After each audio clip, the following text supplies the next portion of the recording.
It's inexcusable, and Americans are right to be angry about it, and I am angry about it. Angry words from President Barack Obama as he outlines changes coming to the IRS. I'm Eric Anderson. The story tonight on KPBS Evening Edition. Crossing the U.S.-Mexico border can try your patience, and researchers say it could take a toll on your health as well. I'm Amita Sharma. Voters head to the polls next week in San Diego's Council District 4. We'll have a look at the race. And lawmakers want to reform Fannie Mae and Freddie Mac. What one San Diego expert has to say about it. And we'll talk with writer Anshi Min about her second memoir, The Cooked Seed, picking up her incredible life story. And something fresh is coming to some San Diego schools, trying to help kids eat healthy. KPBS Evening Edition starts now.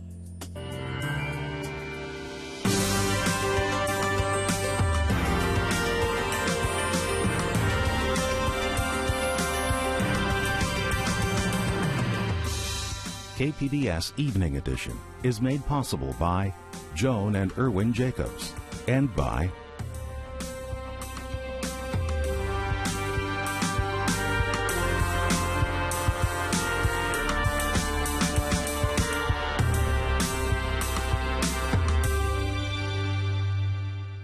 Good evening. Thanks for joining us. Dwayne Brown is off tonight. President Barack Obama says changes are coming to the Internal Revenue Service, starting with the resignation of its acting commissioner. Stephen Miller is stepping down today in the wake of an investigation that shows the agency improperly targeted conservative groups. I will not tolerate this kind of behavior in any agency, but especially in the IRS, given the power that it has and the reach that it has in all of our lives. And Obama outlined three elements in his response to the IRS scandal. First, holding the responsible parties accountable. He says he wants new safeguards in the agency to ensure that groups are not targeted again. And he promised to work with Congress on its investigation into the matter. Attorney General Eric Holder went before Congress today to answer questions about the IRS and about the investigation of Associated Press phone records. Holder says the records were subpoenaed as part of an investigation into security leaks, but he says he'd remove himself from the investigation because he'd been interviewed in connection with it. PBS NewsHour will have more on Holder's testimony tonight at 7. The White House is releasing hundreds of pages of emails and notes related to its response to the attack on a diplomatic facility in Benghazi last year. Until now, the administration had only let congressional investigators look at those documents, and they weren't allowed to make copies. The documents describe how the administration developed public talking points about the attack that killed 4 Americans. North County Congressman Darrell Issa has been holding hearings about the incident. San Diego Congresswoman Susan Davis is voicing concerns over whether the military can fight sexual assault after a new report that a soldier assigned to prevent those assaults is now accused of sexual misconduct. The report comes from Fort Hood, where an Army sergeant is accused of sexually assaulting at least 2 women. In a written statement, Davis says, "I know DoD leadership is trying to solve this problem, but the harsh reality is our military is failing." Davis is a ranking member of the Military Personnel Subcommittee, and she says she's looking for solutions. She says we cannot continue to do the same things and expect a different result. Long waits at the border can be frustrating. Now researchers are getting a better understanding of those long waits and how they affect people's health. Fronteras reporter Adrian Florido joins me from the News Center with more. Adrian, anyone who crosses the border on a regular basis knows that wait is long, it can be hot and exhausting. But what are researchers finding out about the impacts on a person's health? Well, if you cross the border, you have to stand in line next to thousands of cars that are idling for hours on end, waiting to cross the border. And of course, idling cars means a lot of pollution and exhaust in the air. What these researchers are finding is that exhaust, being that close to that exhaust as a pedestrian or even being in your car, does affect your health. I mean, they did some tests, basically finding that significantly increased levels of certain pollutants in people's urine when they sampled people's urine after they were waiting in the border for so long. And these pollutants obviously have very close associations with chronic diseases like asthma and other illnesses. So they've confirmed some of the findings. What are they going to do with what they've found? Well, what they're really hoping that this research will allow is for policymakers, people who are designing border infrastructure, to really take into account the fact that people are waiting in line for a long time, and try to maybe institute some kind of infrastructure that would protect people from this. So maybe buffers between car lines waiting to cross the border and pedestrian lines, or really just trying to decrease border wait times to prevent cars from having to idle for so long. Fronteras reporter Adrian Florido. Adrian, thank you. San Diego's gotten its permit to leave a year-round rope barrier in place at the children's pool in La Jolla. The rope is intended to keep people away from the seals. Those seals have adopted the beach as a breeding site. The San Diego City Council has taken a step toward expanding the city's prevailing wage requirements for public works projects. Right now, contractors are required to pay a prevailing wage on projects that are worth more than $10 million. Mayor Bob Filner has been pushing to widen that requirement to cover all city projects. He says it would improve construction careers and stimulate competition. A City Council committee has narrowly approved a plan to limit the donations that political parties can give to candidates and causes in San Diego city elections. The proposal would allow parties to donate up to $20,000 for citywide campaigns, like for mayor or city attorney. The limit would be $10,000 for city council races. The old limit was just $1,000, but a judge struck that down, calling it too restrictive. The proposal now goes on to the full council. There are two major races in next week's special election. Earlier this week, we spoke with candidates for the 80th Assembly District. Today, Amita Sharma speaks with one of the candidates vying to fill San Diego's 4th city council seat. District 4 encompasses some of the poorest neighborhoods in the city of San Diego. Revitalizing the district, located in the southeastern section of the city, has been a long-time goal of past leaders, and they've met with few or mixed results over the years. The two candidates, Democrats Myrtle Cole and Dwayne Crenshaw, promised to make good on that goal. Crenshaw was scheduled to join us here today, but he canceled without explanation. I'm joined now by Myrtle Cole. Myrtle, you say one of your top goals is to attract more jobs for your constituents. Yet leaders throughout the years have promised that with very mixed results. They haven't made enormous strides in that. What would you do to make good on that promise? Well, I think Tony Young did attract jobs into our district, but we just need to do more. I have more resources now. I'm going to work with labor. I'm going to work with developers. I'm going to work with community leaders. I'm going to work with Civic San Diego, which is the SDSU was dissolved, and CCDC. Now we have Civic San Diego.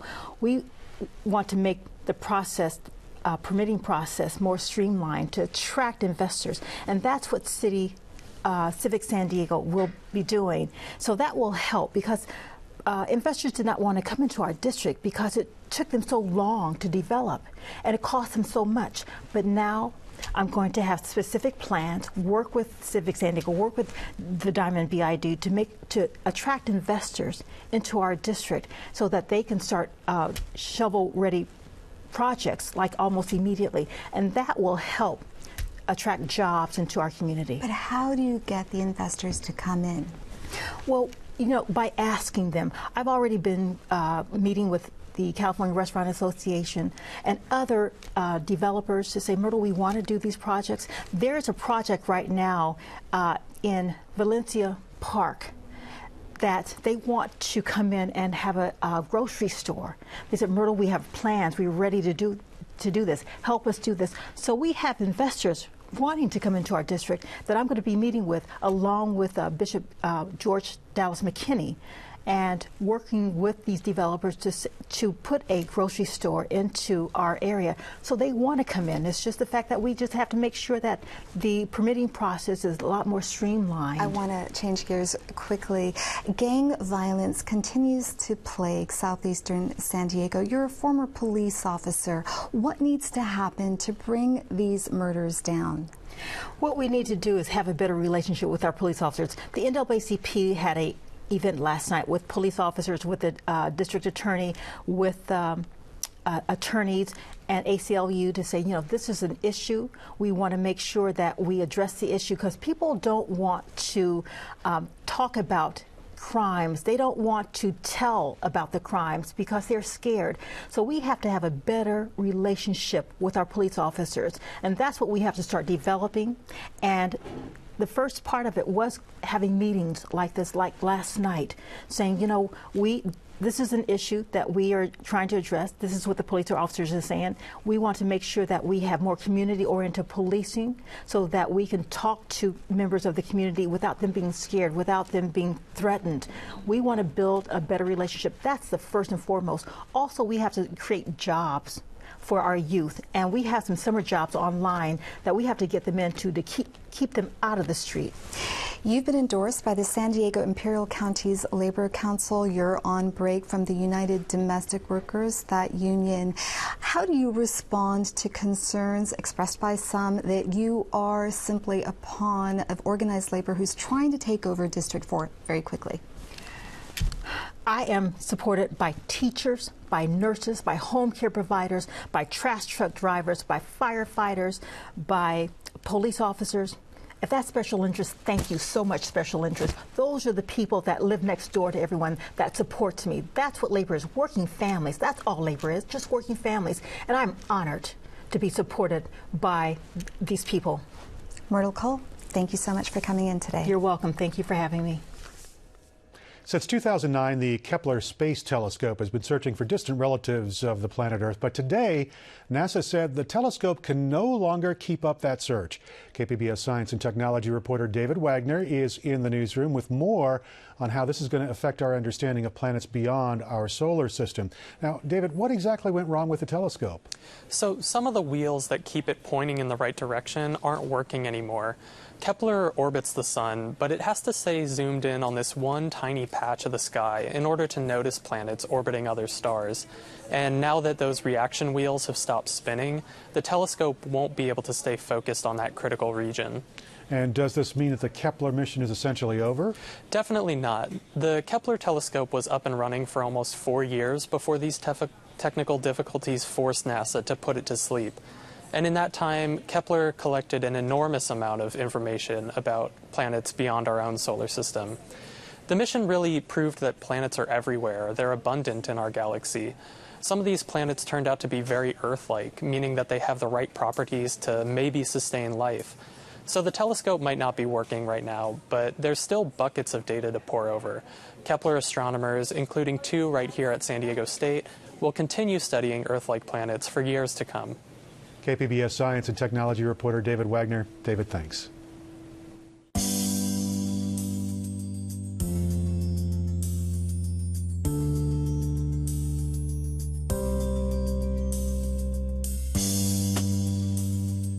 Gas prices are heading up once again. The average price for unleaded now $4.06 a gallon in San Diego County.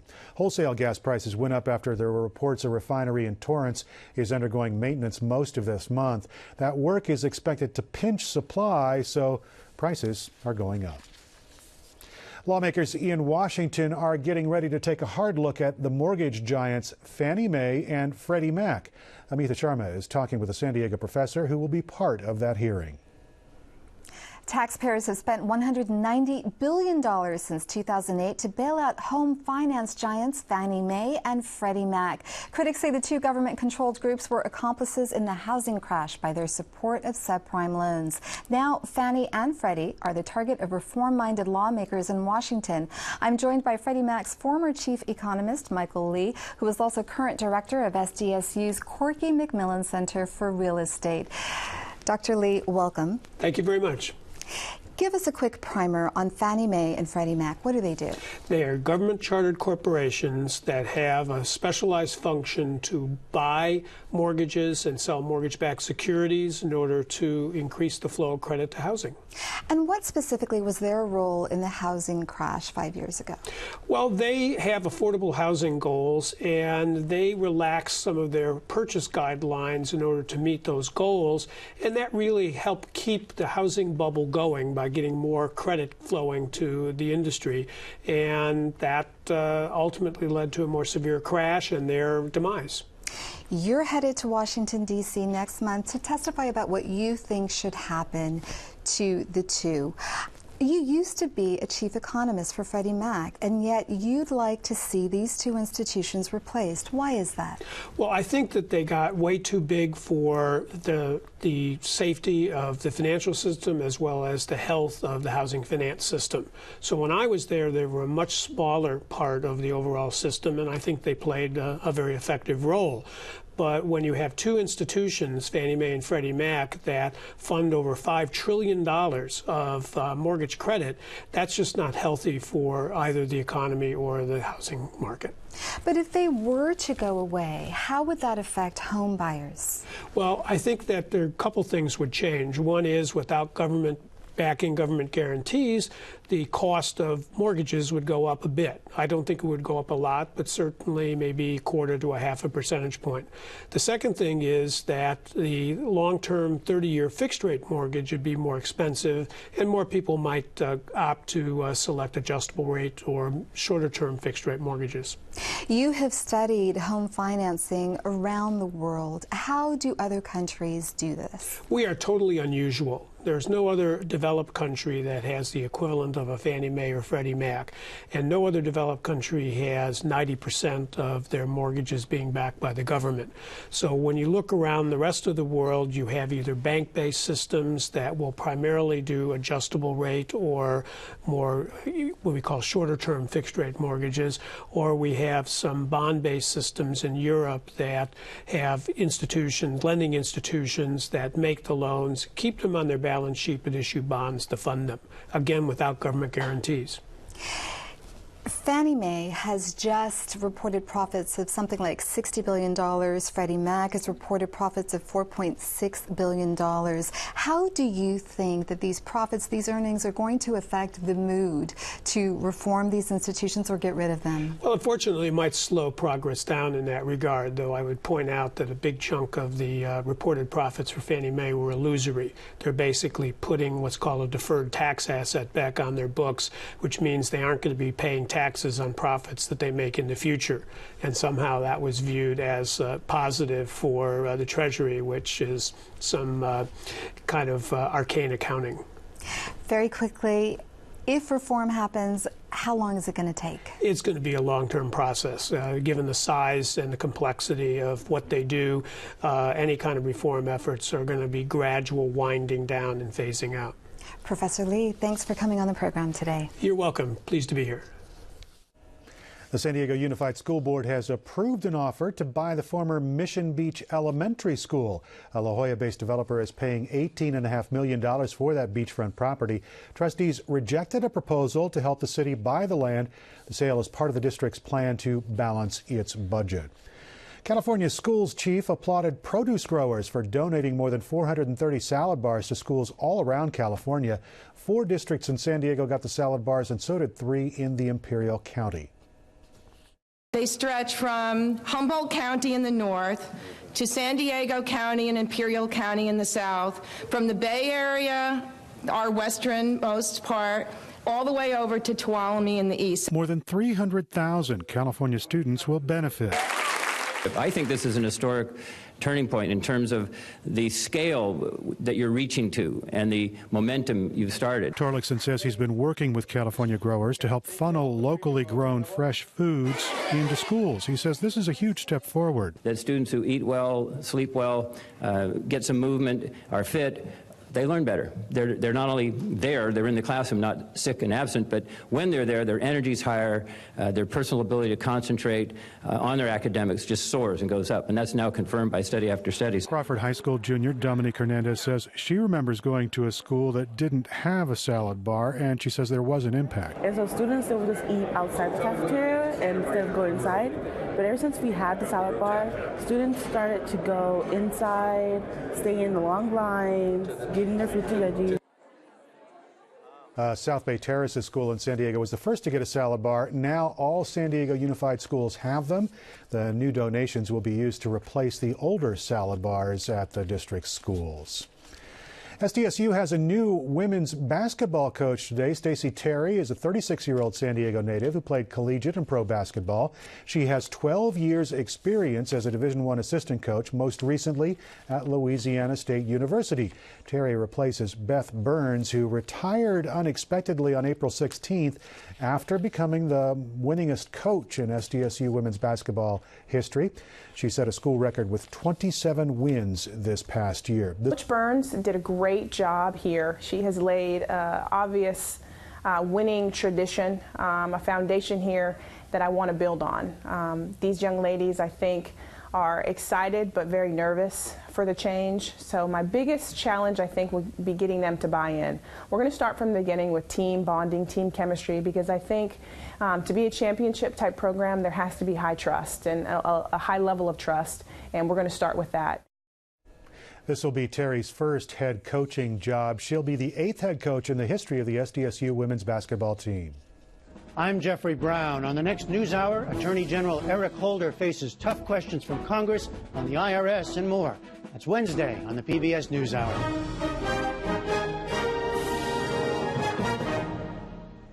Writer An Chi Min has an incredible life story, as Amitha Sharma tells us. Her second memoir, The Cooked Seed, is an often harrowing tale.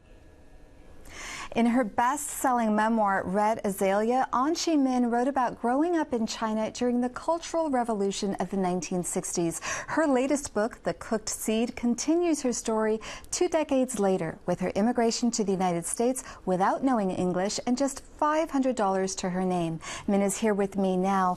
Welcome to the program. Thanks. Explain the title of your book, The Cooked Seed. Means it has no chance to sprout. And that comes from the start of your friendship, or the ending of your friendship with Madame Mao, who was the wife of Chairman Mao. She had hired you to do her campaign movie, and then she's arrested. What happened to you? What effect did that have on you? I was denounced as Madame Mao's trash, and for the next 8 years I was to be reformed. I worked at menial jobs and had no future. And what was that like? Despair, and death would be a way out. So throughout that ordeal, you had very little hope, and then you received a letter from the actress Joan Chen, who was in the United States. She was a friend of yours, and you decided to come to the United States, but you didn't know English. How did you learn the language? From TV, watching Sesame Street, and listening to radio, and with my dictionary. And how arduous was that? How difficult of a process was that for you? It's like I use the same spirit like I did in the labor camp. It's just each page, for example, have 200 words. Each line had 13 words. Out of 13, 10 I have to look up a dictionary. So I just press on. I didn't take off my clothes when I go to sleep to save time. So you experienced quite a bit of hardship in the United States once you got here. Describe some of those challenges that you faced. It's the hope that I thought here, no, I owe myself. I don't belong to anybody. So any work I could take. So I worked 5 jobs at the same time. And I just feel like in most of the time I was treated like a human being. And I was thrilled for the opportunity. For example, in the restaurant, Chinese restaurant, I worked as waitress. And the boss says, when I walk fast, and she says, the house is not on fire. If I slow down, she says, the house, I didn't hire you to be lazy. But I feel good about it. She let me know what I could improve. Back in China, I would not know what was wrong with me. Why was I punished? So I see the comparison, and I have all my spirit up. China today is an economic powerhouse, and yet your books are not available there right now. It's still somewhat socially and politically repressive. What do you want to teach people about China? What do you think the world should know about China? China is our partner and rival at the same time. And we can't afford to ignore learning about China anymore. And I think the best way to predict where China is going is to learn where China is coming from. So I wrote 8 books about that, historical books about Chinese history. So I think that's my way payback to America, my contribution. Very quickly, you have a daughter who's at Stanford. How important was it for you to write this book for her? She says, if you want to leave me anything, Mom, I want you to leave me this story. However, I do not want it to be sugar-coated or airbrushed. And that's all. And we've got to close it there. An Chi-min, thank you for coming on the program. Thank you. An Chi-min will be reading and signing copies of her new memoir, The Cooked Seed, tonight, 7:30 at Warwick's Books in La Jolla. The heat wave is past. We've got overcast skies and cooler temperatures ahead for the coast. It'll be partly cloudy and 60s to 70s for the inland valleys. The picture is much the same for the mountain areas, 90s in the deserts, with some high winds expected by Friday. You can find tonight's stories and download the KPBS app all on our website, kpbs.org/evening edition. Thanks very much for joining us tonight. Have a great evening.